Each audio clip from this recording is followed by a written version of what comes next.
เนาะ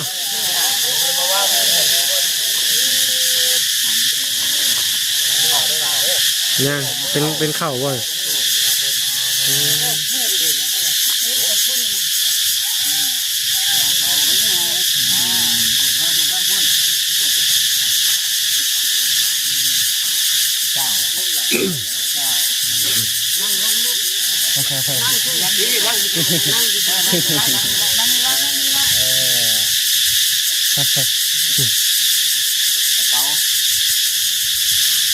เอาน้ำต้องเอาน้ำ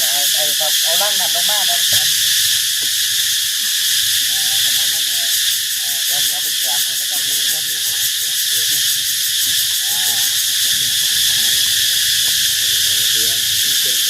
ส่งโรงเรียนเนาะ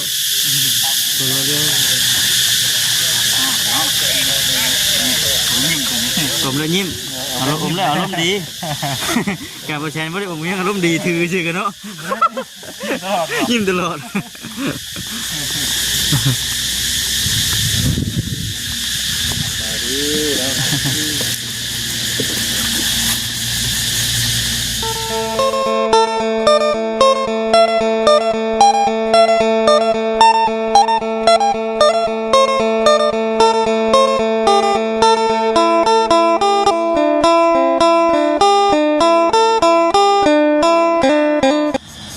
พี่น้องเนาะ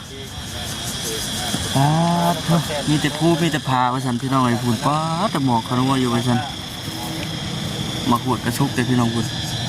โอ้เนาะเมื่อนี้นะทั้งพระอาจารย์เพิ่นพาเดินทางมาหาน้องน้องยังวะน้องหญิงรักเนาะพี่น้องเนาะพี่น้องไอ้เนาะก่อนอื่นกันทักทายสบายดีเด้อพี่น้องเด้อเนาะทักทายสบายดีพ่อแม่พี่น้องกันเบิดสุขคนพี่น้องเลยพบพ่อพบเจอกันเช่นเก่าเช่นเคยว่าฉันมื่อนี้อยู่ไกลพี่น้องไกลบ้านเนี่ยไกลเมืองแม่ต่างแปลงเนาะอยู่บ้านน้องยินรักพี่น้องเลยมาสกลนะพ่อมารอบนี้สีพ่อดูจังไรแหละไปกลับไปบนชมกันพี่น้องเลยเนาะทางพระอาจารย์เพิ่งพามาพี่น้องมีสิ่งของมาแจกบ่เดือจังไรเนาะไปพี่น้องเลยหญิงรัก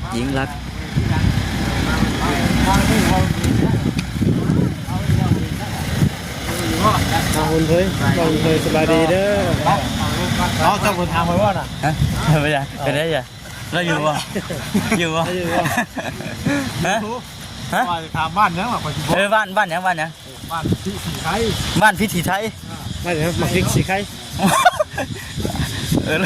พิธีไข่ว่ามันพิธีไข่พิธีสีไข่เดี๋ยวพิธีไข่นะนี่เรียนได้ไหมมาอยู่เลยเนาะคุณอ่ะจะได้เครื่องนึงเนาะคนให้นี่นะลอยทั้งถึงทั้งนิ่มเพิ่มได้ดิข้างนิ่มหรือเป็นทั้งเลยยามีทั้งแม่มิ่มเนาะแม่มิ่มเต็มอยู่แต่ว่าใครมาเลยนี่ต้องหวานใช่หวานแล้วเขาชมจากชมใจหวานเนาะเป็นรถเดียวมิ่มเนี่ยกับวันนั้นเนาะหวานจะได้ป่ะครับหวานแล้วเป็นจะห้างนิ่มมันจะเอานิ่มมันทั้งเลยยาไม่น่าจะห้างนิ่มครับเลยนี่แดงแล้วสิครับแล้วไก่บ่ไปต่อยไก่บ่ไก่บันไดเนาะ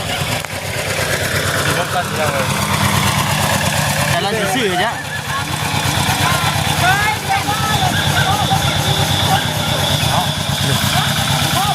แดงแล้วเนาะเห็นว่าเจ้าเห็นว่าใช่ผู้ใช้เป็นตาใช้เป็นตาเห็นอยู่เฮ้ยนี่กันโอ้ยชิดอ่ะฮะเราหน่อยเนี่ยลุงแพ้ว่าแต่ตื่นแท้โอ้เลยเชื่อไปเบิ่งก่อนนะเห็นป่ะต่อด้วยฮะรองเท้าตัวเลยฝุ่นตามตัวกูมีวะผูกตัวด้วยปอลูกแค่นี้จะเฮ็ดดิใช้บุญงานช่องเลยโอ้ยสั่งบุหานคนยังใช่อยู่ได้เนี่ยยังใส่อยู่อะไรใช่อยู่น่ะ แต่ว่าเขาเอาน้ำในพื้นมันก็บ่เป็นหยังเนาะ บ่เป็นหยังอันนี้บ่อนขี้เหนียวอยู่เทิงนี่เด้ โอ้ยบาดเกี่ยวแท้ โอ้โดด มึงยังบ่นี่ สร้างบ่ฮัน เอ้ย โดยสบายดีเด้อ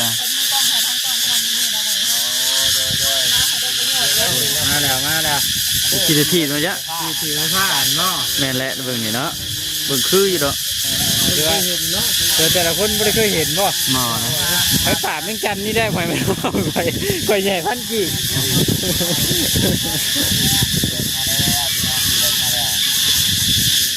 แอนเต้นมาในเพิ่นเปิดตัวพี่น้องเนาะ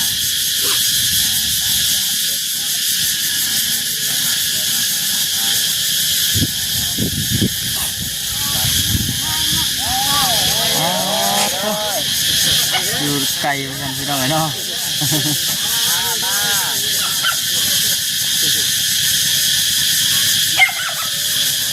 ลาเอ้ยท่านกราบท่านอาจารย์เพิ่นเลยนะกราบท่านอาจารย์เพิ่นนะเอาไว้ทางลง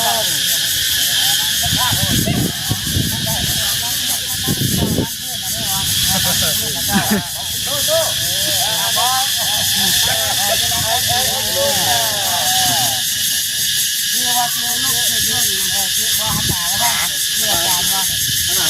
หันหน้าไปพุ่น ละมั่งเบาอยู่ได้เฮ็ดดิไอ้คนอยู่ให้ขอ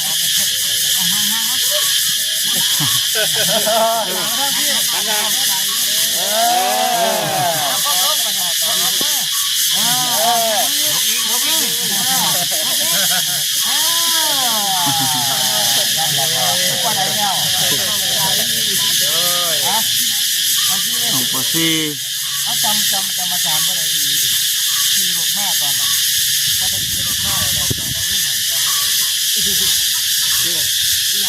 เอาเพื่อยึดของอาจารย์นี่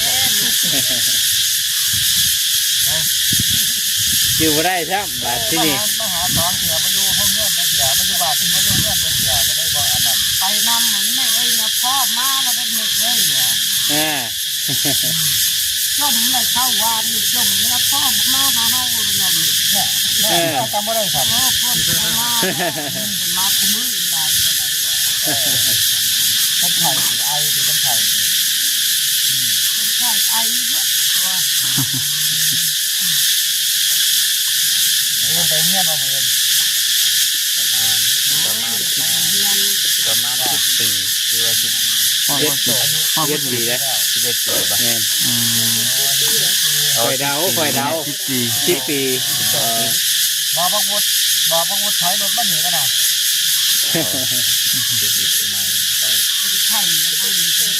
เดาเนาะมีแต่กูเดาพี่น้องเลย แต่ก็มาทีนึงแล้วพี่น้องแต่ว่าน้องเพิ่นน่ะบ่อยู่ตอนนั้น คือก่อนเนาะ อาจารย์เกิดมาให้แต่ว่าบ่ฮู้ว่าสิใช้ได้บ่เนาะอันเดียวกันบ่เนาะมันนี่หาหน่อไม้คือเข้าคุณแม่เลยเมื่อยหาอยู่แบบนี้ไปกินลงหา โคตรมันจะกระจันหลายเนาะ ไปบ้าน โอ้ยอดอยู่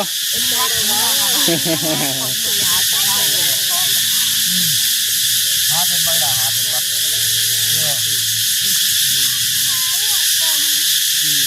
ไปคนเดียวจะว่า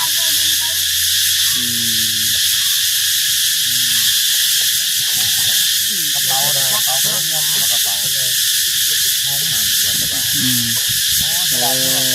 นะ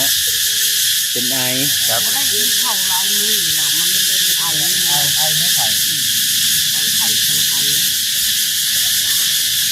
ห้องหัวกับยุคไก่นะยังนะเมืองกัดวิ่งมาเนาะรถโดยสมโดยสารก็บ่ค่อยเห็นมาทางนี้ก็เห็นรถโดยสาร2 คัน อ๋อทางแดงเขาไออันนี้ยาแก้ไอยูบอยาแก้ไอมูนี่ไม่ขนาดนี้หรอวะกูก็เข้าไอแล้วนะเอามานี่ก็ยาพาราอยู่ อันไหนบ่ แล้วมันก็เจ้าแบบเอาทุกยามันก็เจ้า เ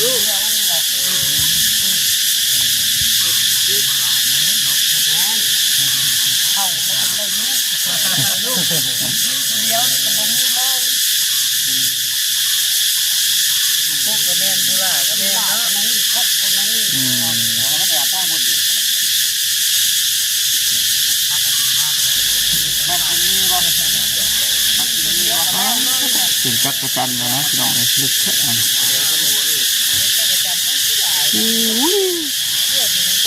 แห้งท่วงแห้งตื่นว้าพ่อฟังว่าเราเชื่อได้เนาะนะครับก็แรกเนี่ยพ่อ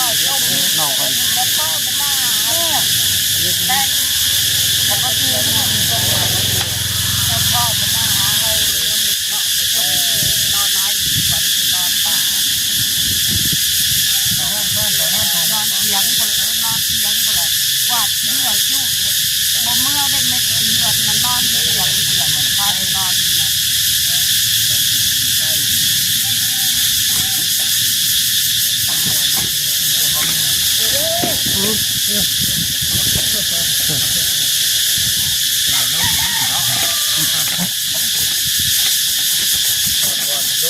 เนาะ ลงเลยเนาะ อันยืนก็ได้เอาทำเอาหน่อไม้เอาไข่น้ำ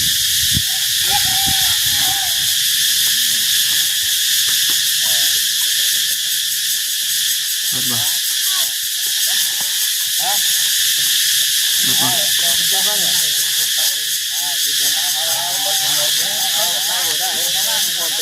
เนาะ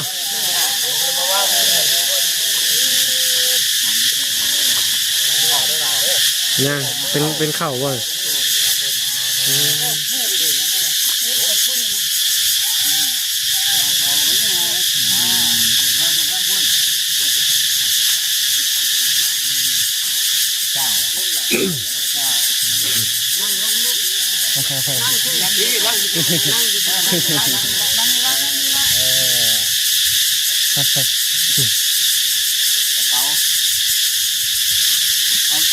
เอาน้ำต้องเอาน้ำเอาล่างน้ำลงมาน้ำเอาน้ำแกะไม่ออกแน่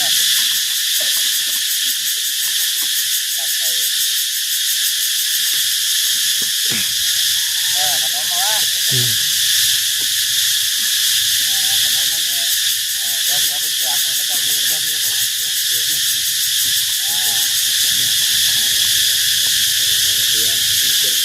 ส่งนักเรียนเนาะส่งนักเรียนเลย เนาะ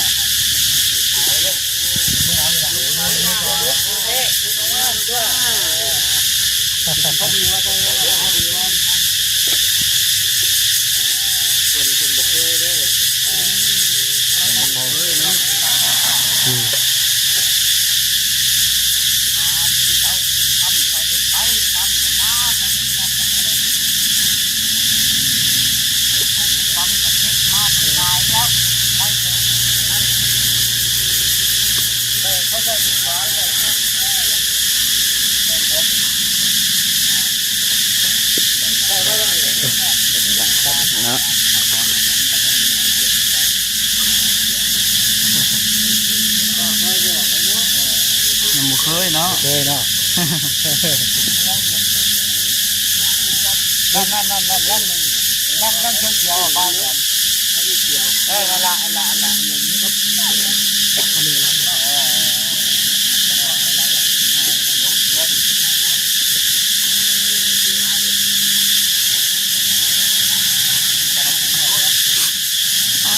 แห้งท่วงแห้งดังมันจะจัน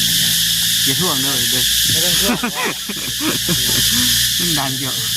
อ๋อแล้วคือกันกะเพราไปป้าไปดงเนี่ยหูหมูกับหูต่อมันก็แบบ แม่ นั้น หมูกันวินเนาะ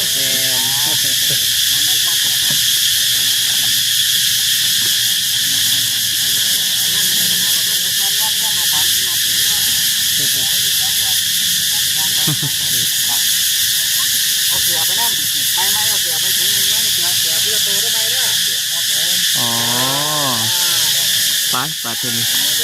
ไปเบิ่งทางนั้นก่อนว่าเดี๋ยวนี้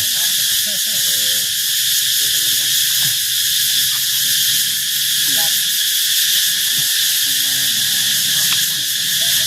แจกของแจกเหยื่อชาวบ้านเพิ่นบ่พี่น้องเนาะ มาดีเด้อ มาดิ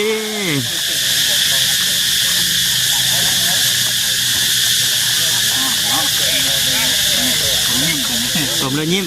อารมณ์อมแล้วอารมณ์ดีการประชันไม่ได้อมยังอารมณ์ดีถือชื่อกันเนาะยิ้มตลอด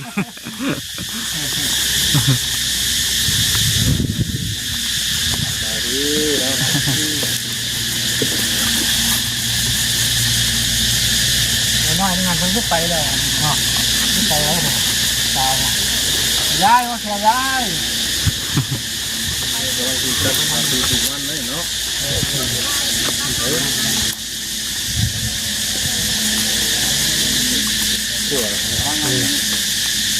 นั่นเนาะ คนได้ทั้งหมด กำลังจะปลูกกันเนาะนี่มาแล้ว ปลูกเล่นเนาะเตรียมปลูกมันเลยเนาะ อะไรมาแล้ว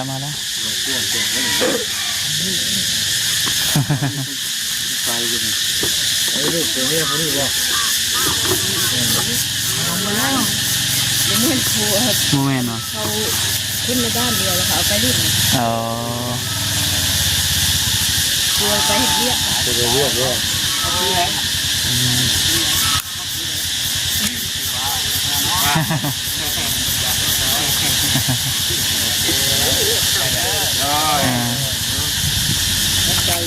ใจใหญ่เลยเมย์เลยเป็นพระอาจารย์เลยนะ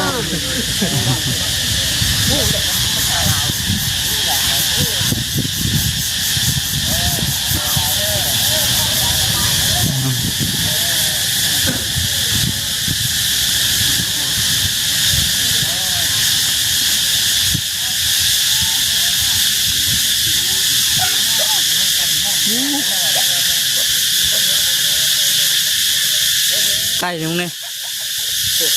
แจงแล้วนะแม่นั่นแหละ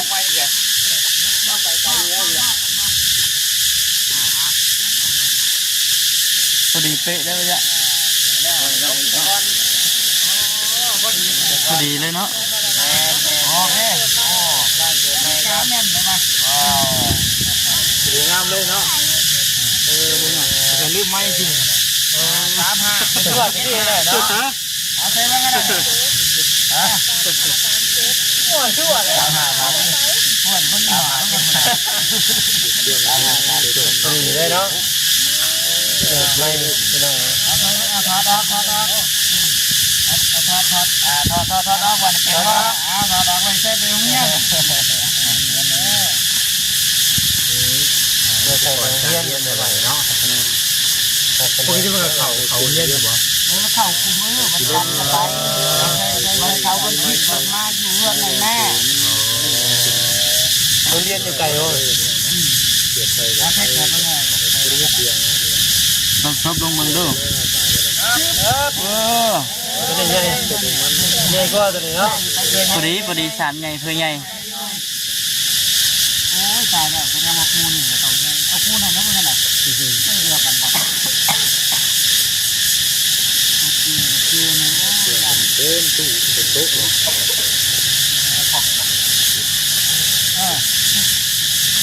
อดีเป๊ะได้ไหมจ๊ะตัวนี้ นี่ที่ได้ เนาะ ชอบเสื้อผ้าอาจจะได้เนาะยึดปึ้มเลย คืออยู่ตัวนี้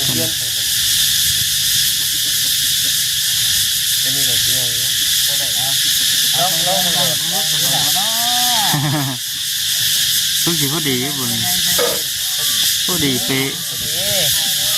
คุณไปสนุกเนาะ พอดีพอเจ็บตีน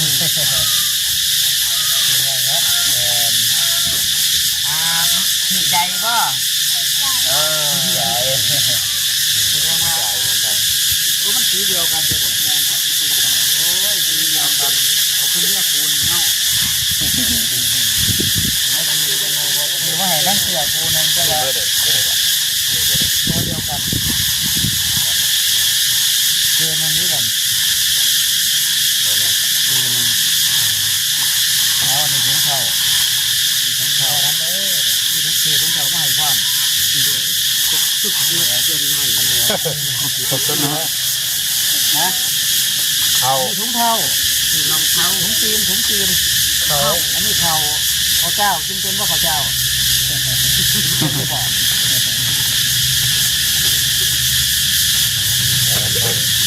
เล็กง่ายกินไม่ได้ขนมไอกินไม่ได้ ไอ้ ขายคือซื้อมาแล้วเฮ็ดจังไดเนาะบาดนี้เพิ่นเอาของให้เฮ็ดจังไดเนาะบาดนี้ บาดที่นี่เนาะ นกมือขอบใจเพิ่นโด ใจเพิ่นโด ถามว่าเพิ่นขอบใจเพิ่นโด เชื่อน้องดีๆมันนี่ เอาจังซั่นแม่ตู้พาว่าเบิ่ง นกว่าเพิ่นอ่ามันแก่มีเงามาทุกผู้ทุกคนทุกตนทุกองค์ไปใจก็ไปเราข้ามาเราเชื่อเลยคำไม่คุ้มมือขึ้นผู้รักแลนไม้ผู้ใบแลนมาปั่น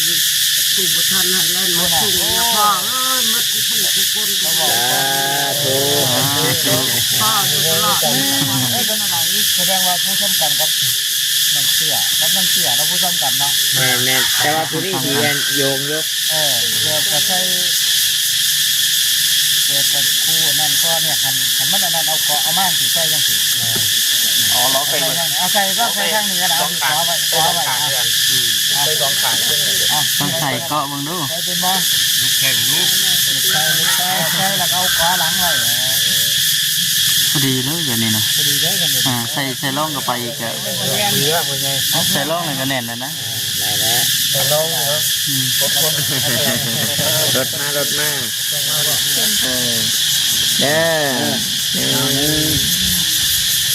เด้อ